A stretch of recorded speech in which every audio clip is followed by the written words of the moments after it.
हाँ तो भाई, अपना जो टॉपिक चल रहा था परसेंटेज, उसी चीज को आगे बढ़ाते हुए मैं चीजों को स्टार्ट करता हूँ बेटा। अच्छा, परसेंटेज मैंने आपको लास्ट कल की क्लास में एक नया टाइप कराया था। जो नए टाइप में मैंने आपको कराया था, शायद दो टाइप कराए थे मैंने आपको। कम किया गया मूल्य कराया था और प्रारंभिक मूल्य कराया था। ये वाला टाइप कराया था मैंने आपको। और कुछ प्रतिशत वृद्धि वाले क्वेश्चन मैंने आपको कराए थे। अब इन चीजों को थोड़ा बढ़ाते हैं आगे। एक नया क्वेश्चन है बेटा, जो आपके सामने लिखा हुआ है। Question number first. Question number first आपके सामने लिखा हुआ है। क्या कह रहा है देखो।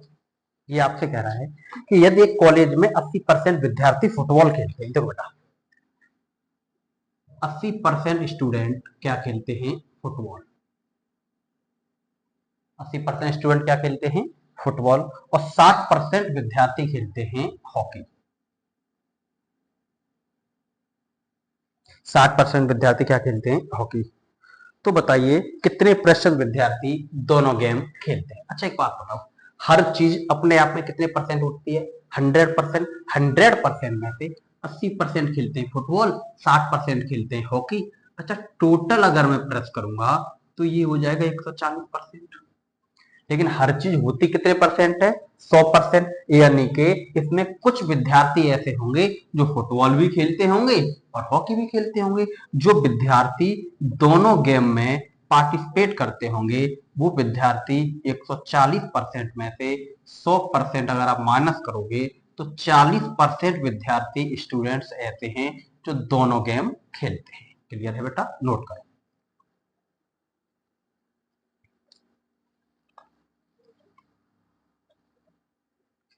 अब देखो अगला क्वेश्चन। अगला क्वेश्चन लगा हुआ है आपके सामने। यदि एक कॉलेज में 10% विद्यार्थी फेल हो जाते हैं। अच्छा, एक चीज देखो, उस कॉलेज में कोई भी कॉलेज होगा, उस कॉलेज में टोटल स्टूडेंट्स मैंने मान लिया 100% है। टोटल स्टूडेंट कितने हैं? 100%। अब 100% स्टूडेंट में से जो फेल होते हैं, वो कितने परसेंट फेल होते हैं? 10%। अगर 10% स्टूडेंट बेटा फेल हो रहे हैं तो पास कितने हो रहे होंगे? 90%। यानी कि 100% स्टूडेंट है, 100% स्टूडेंट में से 10% स्टूडेंट हो गए फेल, तो पास कितने हुए होंगे? 90%। अब क्वेश्चन आपसे क्या कह रहा है? 50% विद्यार्थी मैथ में पास हो गए। देखो बेटा, जो मैथ में विद्यार्थी पास हो रहे हैं वो कितने हो रहे हैं? 50%। उसके बाद 60% विद्यार्थी हिंदी में पास हो गए। और जो हिंदी में विद्यार्थी पास हो रहे हैं वो कितने हो रहे हैं? 60%। अच्छा, टोटल विद्यार्थी पास कितने हो गए? 110%। 60% और 50% हमने जैसे ही इन्हें फिलअप किया तो टोटल विद्यार्थी कितने परसेंट पास हो गए? 110%। इसमें कुछ विद्यार्थी बेटा ऐसे होंगे जो मैथ में भी पास हुए होंगे और हिंदी में भी पास हुए होंगे। यानी कि जो विद्यार्थी दोनों सब्जेक्ट में पास हुए बेटा, वो 110% में से पास होने वाले कितने हैं? 90%। इन्हें माइनस करोगे तो 20% विद्यार्थी ऐसे होंगे जो हिंदी में भी पास हुए होंगे और मैथ में भी पास हुए होंगे। क्लियर है? नोट करो।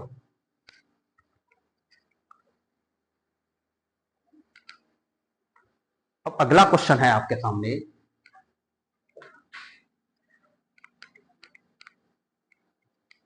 अगला क्वेश्चन लगा हुआ है। एक ऑफिस में 18% कर्मचारी कुछ नहीं पीते। यानी बेटा, सबसे पहले हमें यह पता होना चाहिए उस ऑफिस में जो कुल कर्मचारी हैं वो कितने हैं। तो मैंने मान लिया उस ऑफिस में 100% कर्मचारी हैं। कितने परसेंट? देखो, हर चीज अपने आप में 100% होती है। अब 18% कर्मचारी कुछ नहीं पीते, यानी टोटल कर्मचारी होंगे 100%। 100% में से कुछ कर्मचारी ऐसे होंगे जो कुछ नहीं पीते। जो कर्मचारी बेटा कुछ नहीं पीते वो कितने हैं? 18%। 18% कर्मचारी अगर कुछ नहीं पीते तो कुछ बेटा पीने वाले होंगे। तो पीने वाले कर्मचारी कितने होंगे? 100% में से 18% कुछ नहीं पीते। इसका मतलब ये है 82% कर्मचारी हैं जो चीजों को पीते हैं। अब क्या क्या पीते हैं वो आगे देखो। 50% कर्मचारी चाय पीते हैं। देखो बेटा, जो 50% कर्मचारी हैं वो क्या पीने वाले हैं? चाय पीने वाले। और उसके बाद 40% कर्मचारी कॉफी पीते हैं। 40% कर्मचारी क्या पीते हैं? कॉफी। यानी कि टोटल जो पीने वाले कर्मचारी हैं वो कितने हो गए आपके हिसाब से? 90%। वैसे हैं कितने? 82%। इसका मतलब ये है इसमें कुछ कर्मचारी ऐसे होंगे जो चाय भी पीते होंगे और कॉफी भी पीते होंगे। यानी कि दोनों में, दोनों चीजों को पीने वाले कर्मचारी हैं। यानी कि 90% में से जब आप 82% बेटा माइनस करोगे तो 8% कर्मचारी ऐसे होंगे तो चाय भी पी लेते होंगे और कॉफी भी पी लेते होंगे। क्लियर है?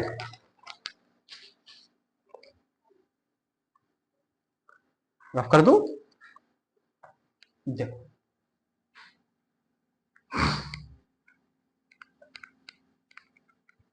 अब देखो बेटा अगला क्वेश्चन। ये क्वेश्चन बेटा थोड़ा हल्का सा लेंथी कर दिया गया, ज्यादा नहीं। देखो आपके सामने क्वेश्चन है, एक कॉलेज में 15% विद्यार्थी फेल हो जाते हैं। सबसे पहले आपको ये पता होना चाहिए उस कॉलेज में जो टोटल स्टूडेंट्स हैं वो कितने हैं। यानी कि मैंने मान लिया जो टोटल स्टूडेंट है बेटा वो 100% हो गए। अब 100% में से कुछ होते हैं फेल। जो फेल हो रहे हैं वो कितने हो रहे हैं? 15%। यानी कि 100% में से अगर 15% फेल हो रहे हैं इसका मतलब ये है 85% स्टूडेंट्स कैसे हो रहेंगे बेटा? पास हो रहे होंगे। अब पास होने वाले भी दो सब्जेक्ट हैं। कुछ विद्यार्थी हिंदी में बेटा पास होते हैं, कुछ किस में होते हैं? हिंदी में। और कुछ किस में होते हैं? मैथ में। यानी कि जो हिंदी में पास होने वाले कर्म स्टूडेंट हैं वो है 40% और मैथ में पास होने वाले स्टूडेंट है बेटा कितने? 50%। यानी कि 40% स्टूडेंट हिंदी में पास हो रहे हैं, 50% स्टूडेंट मैथ में पास हो रहे हैं और टोटल पास कितने हो रहे हैं बेटा? 90%। अभी हमने देखा था टोटल स्टूडेंट कितने पास हो रहे हैं? 85%। अब देखा टोटल स्टूडेंट कितने पास हो रहे हैं? 90%। इसका मतलब ये है कुछ स्टूडेंट इसमें ऐसे होंगे जो मैथ में भी पास हो रहे होंगे और हिंदी में भी पास हो रहे होंगे। इसका मतलब ये है अगर दोनों सब्जेक्ट में अगर स्टूडेंट पास हो रहे हैं तो वो आपके हो रहे होंगे बेटा 90% में से जब आप 85% माइनस करोगे तो 5% स्टूडेंट्स ऐसे हैं जो दोनों विषय में पास हो रहे हैं। लेकिन क्वेश्चन बेटा यही खत्म नहीं है, क्वेश्चन में एक लाइन और है आगे। वो लाइन ये कह रही है कि 200 विद्यार्थी दोनों विषय में पास हुए हैं। हमारे हिसाब से दोनों विषय में कितने स्टूडेंट पास हुए हैं? 5%। क्वेश्चन के हिसाब से 5% नहीं हुए, कितने हुए हैं बेटा? 200 विद्यार्थी। मैं कह रहा हूं 5% पास हुए हैं, क्वेश्चन कह रहा है 200 विद्यार्थी पास हुए हैं। इसका मतलब ये हो गया जो 5% है वो किसके बराबर है? 200 के बराबर है। अगर मैं परसेंट हटाऊंगा तो अपॉन में क्या आ जाएगा? 100। यानी कि जो 5% है किसके बराबर है? 200 के। अच्छा 5 का 200 बेटा कितने गुना है? 5 का 20, यानी कि 40 गुना। अगर मैं 100 का भी 40 गुना करूंगा यानी कि जो टोटल स्टूडेंट है स्कूल में वो कितने हैं आपके? 4000। क्लियर है? नोट करो।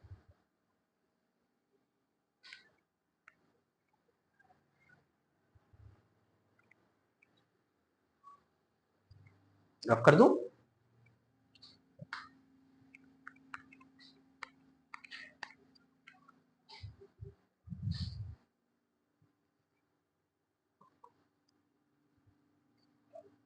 दो बेटा,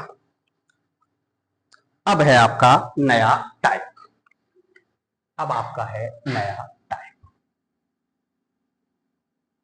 नया टाइप के लिए फॉर्मूला है सिंपल का, x plus minus by plus minus x multiply by upon 100। ये एक फॉर्मूला है, x plus minus by plus minus x multiply by upon 100। दो बेटा, अगर वैल्यू आएगी प्लस में तो इसका मतलब ये है क्या होगी? वृद्धि। वैल्यू प्लस में आएगी तो होगी वृद्धि, वैल्यू आएगी माइनस में तो उसके लिए आपको क्या करना पड़ेगा? कमी। यानी कि जब कमी होगी तब आपको चिन्ह किसका लगाना पड़ेगा? माइनस का।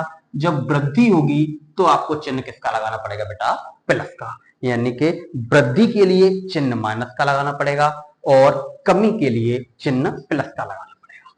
इसी से रिलेटेड एक क्वेश्चन मैं आपके सामने ले रहा हूं। जो क्वेश्चन है आपके सामने ये कह रहा है चाय के मूल्य में 30% की वृद्धि हो जाती है, यानी कि बेटा जो वृद्धि होती है वो कितने परसेंट होती है, 30%।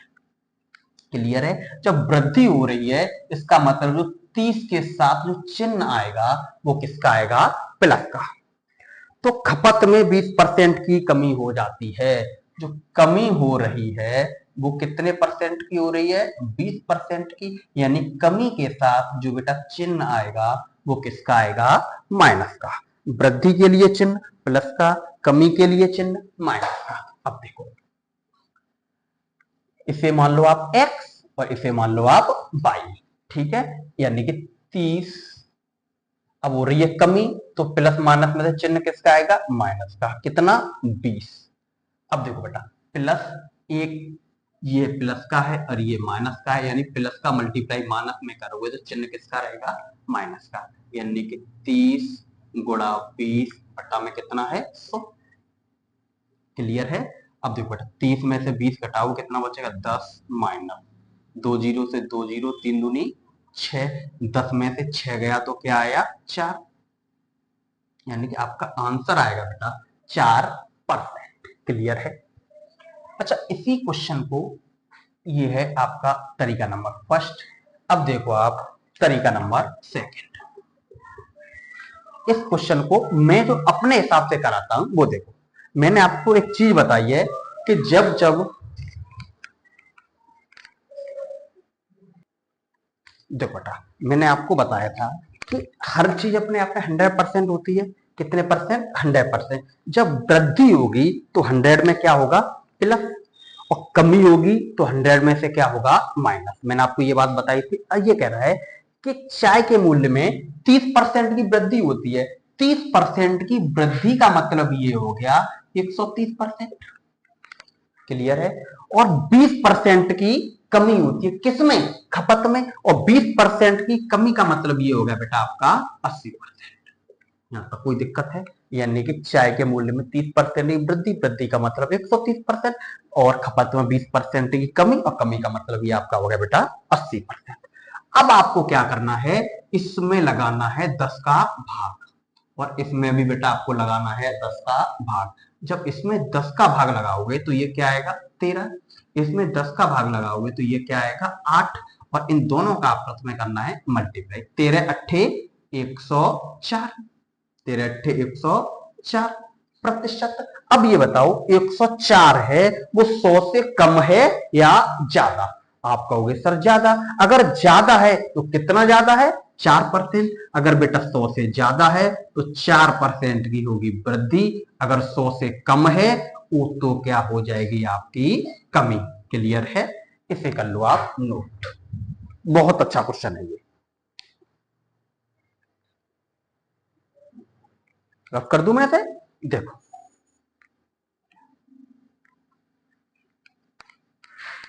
सेम ऐसा ही एक क्वेश्चन और करेंगे बेटा। अगला क्वेश्चन है जो आपके सामने लगा हुआ है। ये क्वेश्चन आपसे कह रहा है कि सब्जी के मूल्य में 30% की वृद्धि हो जाती है। अब सब्जी है, सब्जी के मूल्य में 30% की वृद्धि होती है। अब 30% की वृद्धि होगी यानी कि 100 में क्या होगा, प्लस। अब 30% की वृद्धि हो रही है, इसका मतलब ये है कितना आ रहा है 130%। सब्जी के मूल्य में 30% वृद्धि का मतलब 130%।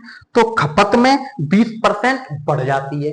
तो बेटा खपत है वो कितने परसेंट बढ़ जाती है, 20%। अब देखो वृद्धि भी, सब्जी के मूल्य में भी वृद्धि हो रही है और खपत भी बढ़ रही है। 30% की वृद्धि यानी 130%, खपत 20% बढ़ रही है यानी कि 120%। अब इसमें क्या करना है आपको, 10 का भाग लगाना है। 130 में 10 का भाग लगाओगे तो क्या आएगा 13, 120 में 10 का भाग लगाओगे तो 12। इन दोनों का गुणा करोगे, 13 दूनी 26 की 6, 13 एकम 13 और 2 15, यानी कि 156। अच्छा ये बताओ 156 है 100 से कम है या ज्यादा। आप कहोगे सर ज्यादा है। कितना ज्यादा है, 56, यानी कि 56% की बेटा क्या हो रही है, वृद्धि। क्लियर है? देखो नोट करो।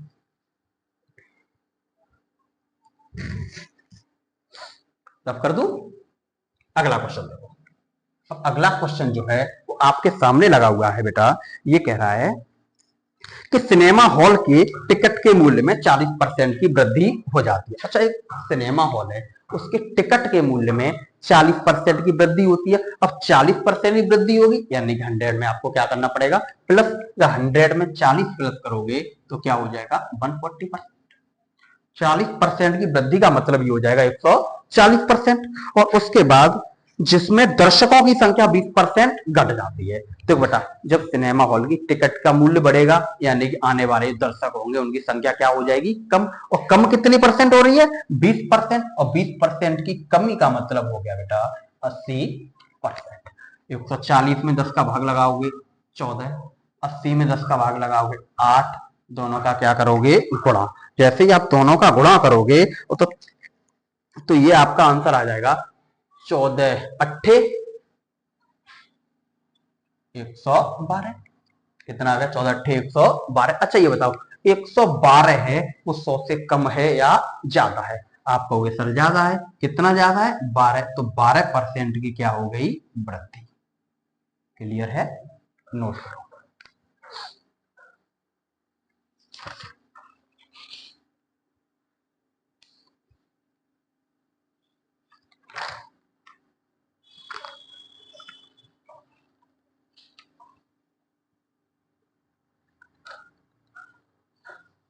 गप कर दूं?